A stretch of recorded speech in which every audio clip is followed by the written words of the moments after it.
Vamos a recibir a... pará, ¿qué reflexión te amerita lo que ha pasado en Israel? No, lo que es crucial es entender lo que ha pasado con el tema de los casos, que en la última semana contabilizaron 800 casos, 100 por día, y en las dos anteriores habían tenido 300 casos entre las dos. Por eso la preocupación, por eso el freno de toda la apertura que se venía dando sistemáticamente en Israel. Bien, está con nosotros Martín Klachberg. ¿Lo dije bien? Klachberg. ¿Bien, Martín? ¿Lo dije bien? Sí, estoy acostumbrado. Decilo vos que es tu apellido. Kleinberg. Kleinberg, perfecto. Kleinberg, que es periodista corresponsal de la agencia AJN en Israel, está allí en Tel Aviv y nos va a contar un poco de esto. Gracias por la hora. Sé que son como las 3 de la mañana, ¿no es cierto? Las 4. 4. Tenemos 6 horas de diferencia ahora en Israel. Pensé que era más o menos 5, creo, como en Europa. Bueno, pero qué mejor que hablar con nosotros, ¿no? Qué mejor que hablar con nosotros a las 4 de la mañana. No teníamos nada mejor que molestarte.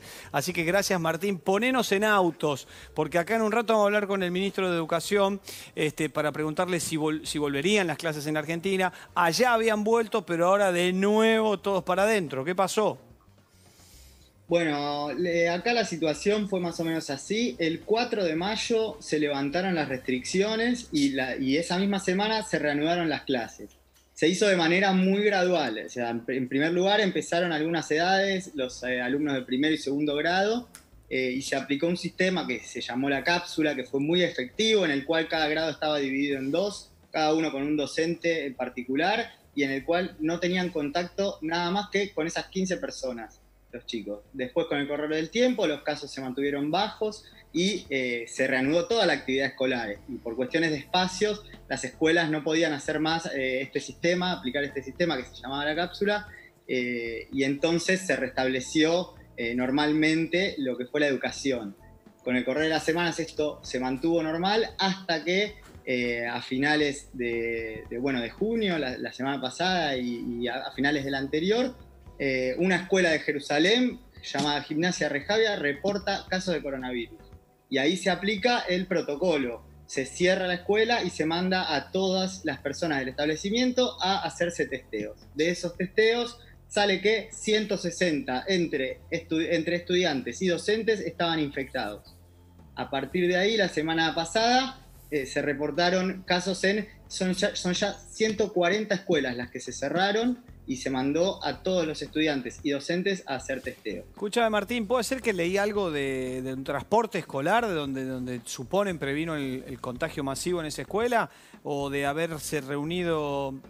creo que un profesor lo contagió su hijo también. 2 o 3 cositas leímos. ¿Sabés fehacientemente alguna noticia más verídica que esta o es esta? No hubo todavía no se identificó cuál fue el factor que dispersó el virus en la escuela. Se cree que fue un alumno, eso es así, pero no se pudo confirmar hasta el momento. Lo que sí, esta escuela, al igual que otras aproximadamente 60, la semana que viene van a volver a reanudar las clases.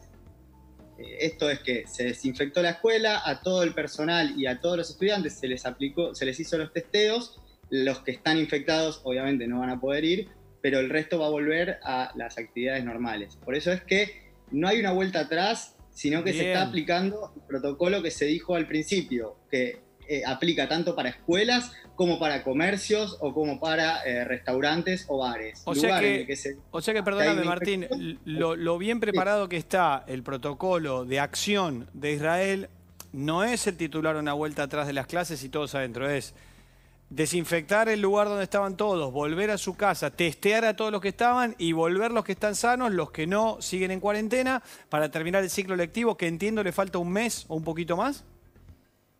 Sí, a mediados de julio, de acá a un mes, va a terminar el ciclo lectivo y las autoridades quieren que termine porque ya se perdió mucho tiempo. En relación a la pregunta que me hacías, hoy en día hay 22.000 personas ligadas al sistema educativo que están en cuarentena. Así que no hay una vuelta atrás. Por ahora las autoridades no quieren cerrar las escuelas definitivamente y insisten con esto de detectar aquellos establecimientos en los que haya contagio y cerrarlos para desinfectarlos y así poder reanudarse. Y escuchame, la detención y la desinfección y el protocolo y todo eso, como lo estás contando, me suena que funcionó a la perfección. funcionó durante un tiempo. El primer ministro Netanyahu el fin de semana dio una conferencia en la que dijo: estamos viendo que la gente se está relajando, y eso también es lo que se percibe cuando uno camina por la calle, y como vos nombraste al principio, en las playas llenas, gente sin barbijo. Al principio esto se aplicó a la perfección, y con el correr del tiempo, mientras los casos se mantenían bajos, la situación se empezó a relajar. Y hoy mismo se podía ver muchos bares, restaurantes donde no había nadie con barbijo, como si fuese la situación previa de la cuarentena. Sí, como estamos viendo en la playa. La playa estaba a tope. Ya. A tope. Imágenes nuevitas, espectacular, divino todo. Si uno no supiera que acaban de salir del COVID. Digamos, pareciendo de otra época incluso. Sí, y déjame decirte que esto fue así todo el mes. Desde que se levantaron las restricciones a principios de mayo, incluso el primer ministro dijo: salgan, vayan a los bares, diviértanse. Y bueno, esto fue lo que pasó, ¿no? Estamos con un aumento de casos significativo. Permitime, Martín, compartir y sumar a Nicolás Trota, que es nuestro ministro de Educación de aquí de la República Argentina. Estamos con Diego Iglesias también. Nicolás, ¿cómo te va? Leo Montero te saluda. ¿Qué tal, Leo? ¿Cómo estás? Buenas noches. Bien, un gustazo. Estamos hablando con Martín, que está en Israel, en Tel Aviv, y nos está contando en una escuela infectada. No sé si pudiste escuchar todo. Todo el protocolo que utiliza. Bueno, no es que volvieron, te hago un resumen rapidito, no es que volvieron para atrás del todo las clases, sino que desinfectaron la escuela donde se habían detectado casos, mandaron a profesores y alumnos a sus hogares, los testearon a todos, los que están ok vuelven a clase y continúa el ciclo lectivo, y los que no quedaron en cuarentena. Le preguntaba yo si el protocolo funcionó muy bien, él dice que en medianas partes sí, en la mayoría de las veces sí, y la pregunta es para nosotros, para vos, con estos antecedentes que pasan en el mundo, como fuimos haciendo un poco copy-paste de todo, porque lo fuimos recibiendo después, que en Europa y demás, ¿cómo crees que podrían volver las clases en Argentina? Y si hay chances reales de esto que se habla de que fuese en agosto. Bueno, nosotros estamos trabajando en ese escenario. Volver a clases tiene distintos aspectos. Uno, epidemiológico, que se relaciona al nivel de circulación del virus, y en eso el enorme territorio que tiene la Argentina marca que hay distintas realidades. No es lo mismo en la región metropolitana de la Ciudad de Buenos Aires que gran parte de nuestro país, que está en una fase distinta, con apertura de ciertos sectores del trabajo, inclusive una recuperación con el distanciamiento social de la vida más normal, más habitual de la población. En esos territorios nosotros creemos que avanzando en la construcción de los protocolos, como venimos haciendo con toda la comunidad educativa, podemos proyectar un regreso en el mes de agosto, luego de las vacaciones de invierno, cuando estemos empezando a transitar rumbo a la primavera. Y es importante remarcar que el protocolo tiene dos aspectos. Por un lado, todo lo preventivo, que nos permite disminuir la posibilidad de contagio, y por el otro lado, el accionar de la escuela frente a un caso positivo. ¿Qué medidas tenemos que tomar para disminuir la posibilidad de contagio una vez que se detecta un caso positivo? Y esto es lo que venimos trabajando en el marco del Ministerio de Educación, con sindicatos, provincias, representantes de los estudiantes y las principales figuras epidemiológicas del país. Claro, Nicolás, porque no es lo mismo, por ejemplo, me acuerdo, nosotros hablamos con un montón de ciudades, Catamarca, por ejemplo, que ya reabrían bares, hoteles y los gimnasios inclusive.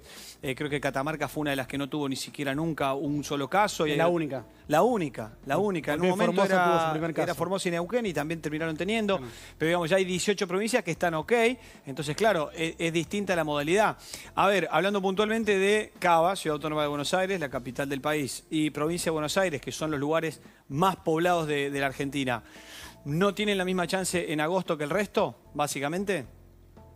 En este momento no. Ahora, si vemos que en las próximas 2-3 semanas empieza una curva de descenso en cuanto a los niveles de contagio, va a poder ser una alternativa. Nosotros tenemos una claridad al respecto. Lo que vamos a priorizar en toda toma de decisión es el cuidado de la salud. Digo, no nos vamos a apurar en ningún punto del país en cuanto a los tiempos que implican regresar a las aulas. Lo que más queremos cuidar es la salud de nuestros docentes, de nuestros estudiantes y de las familias.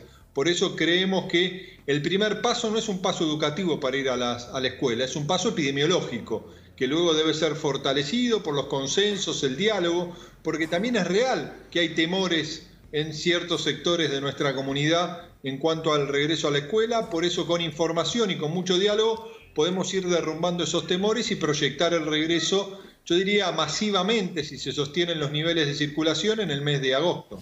Nicolás, escuchá la pregunta que le hago a Diego Iglesias, mi compañero, que también después vamos a hablar del plan Detectar. Supongamos que pase esto, él va a tener su respuesta después, pero supongamos que en agosto vuelven y detectan lo mismo que pasó allí en Tel Aviv.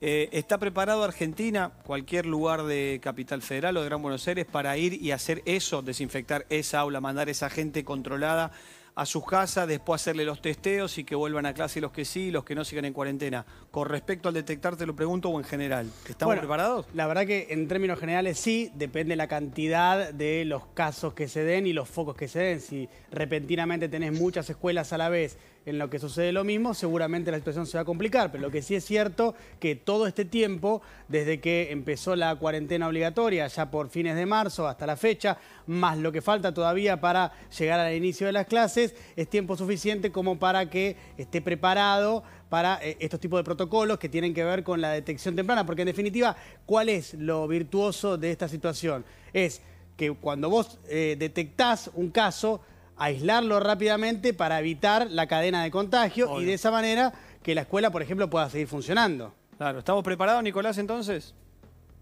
Bueno, nos tenemos que preparar, digo, en eso estamos trabajando. Pero hoy no estamos...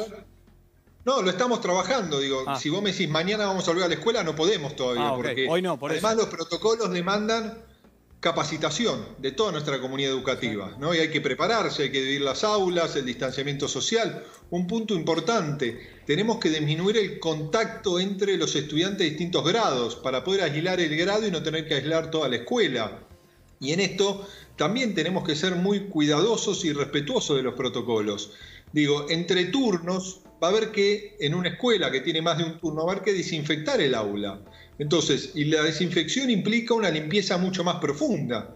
Claro. Y si no podemos garantizar estas medidas de seguridad, no vamos a poder volver a la escuela. Entonces, todo eso es lo que tenemos que trabajar los próximos 2 meses para poder tener un regreso a la escuela que nos permita actuar frente a un caso positivo. Porque todo hace suponer, digo, como ha pasado en muchos lugares del mundo, es que no vamos a estar exentos de la posibilidad de un contagio. Lo que tenemos que tener es la posibilidad de disminuir ese riesgo y de actuar rápidamente frente a un caso positivo. Martín, la última para vos, que estás en Tel Aviv, que es un lugar más poblado que el resto de las ciudades que componen Israel. ¿Es lo mismo que acá, digamos, donde hay más gente, hubo más control, más protocolo, más contagio? ¿Hay otros lugares donde los chicos están estudiando en las afueras de Tel Aviv o de Israel, todo más tranquilo, en otro tipo de fase? Se detectaron casos en escuelas de todo el país. La ciudad que más lo está sufriendo ahora en esta semana es Tel Aviv, pero esto recordamos que se inició en Jerusalén y hay escuelas en distintas ciudades del país que lo están reportando. O sea, tiene más que ver con la distancia y los cuidados hacia los alumnos que con una cuestión sectorizada por ahora. Ajá. Martín, gracias, muy amable. Martín Kleinberg desde Israel, desde Tel Aviv. Un placer tenerte con nosotros. Gracias, Martín. Por favor. Placer es mío, muchas gracias. Muy bien. La última, Nicolás.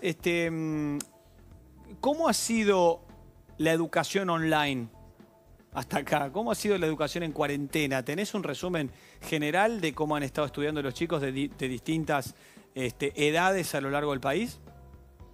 Bueno, a mí no me gusta hablar de educación online, Leo, porque Argentina es un país profundamente desigual, ¿no? Y la conectividad no está garantizada en todos nuestros hogares. Correcto. Y tampoco está garantizado el acceso a una computadora, ni en nuestros docentes, ni en nuestros estudiantes. Hay una enorme cantidad de docentes que generan su propuesta pedagógica con el celular, con lo que eso conlleva, el desafío que eso conlleva. Nosotros hemos desarrollado una agenda analógica, en parte, desde el Estado. Hoy producimos 14 horas de televisión por día en la televisión pública, Encuentro, Pacapaque, más de 50 televisoras de todo el país, 7 horas de radio clases con más de 150 radios para abarcar toda la ruralidad. Llevamos distribuidos 24 millones de cuadernos con actividades de trabajo día por día.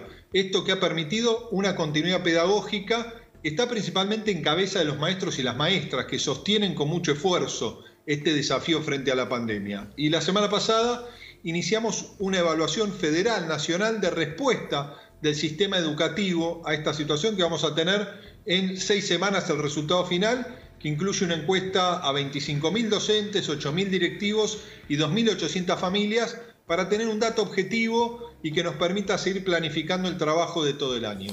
Bien, te hago la última con respecto a esto cortito. Obviamente los que no han podido, los que tienen escuelas rurales, los que no tienen acceso porque viven en un lugar donde lamentablemente los chicos si no van a la escuela, incluso algunos ni comen, no pueden acceder a una computadora o a un teléfono inteligente como para poder estudiar. Sacando a ellos, los que sí pudieron, del 1 al 10, ¿cómo lo calificarías?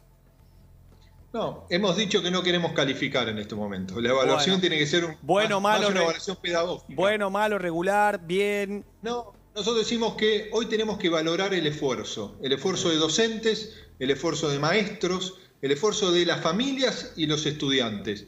Digo, cuando regresemos al aula, Leo, tenemos que ser conscientes que vamos a encontrar mayor desigualdad, ¿no? Porque el mundo va a ser más desigual a partir de esta pandemia. En una Argentina que la venía pasando mal en los últimos 2 años. Y lo que nos va a definir a nosotros como gobierno y como gobierno educativo es qué vamos a hacer para enfrentar esa desigualdad apenas volvamos al aula, y en ese está puesto todo nuestro compromiso, nuestra obligación y nuestra energía. Bien, gracias Nico, te mando un abrazo enorme y muy amable por tenerte aquí en el programa. Un placer para nosotros. No, lo mismo, un abrazo para todos, buenas noches. Muchas gracias. Nicolás Trota es el ministro de Educación argentino.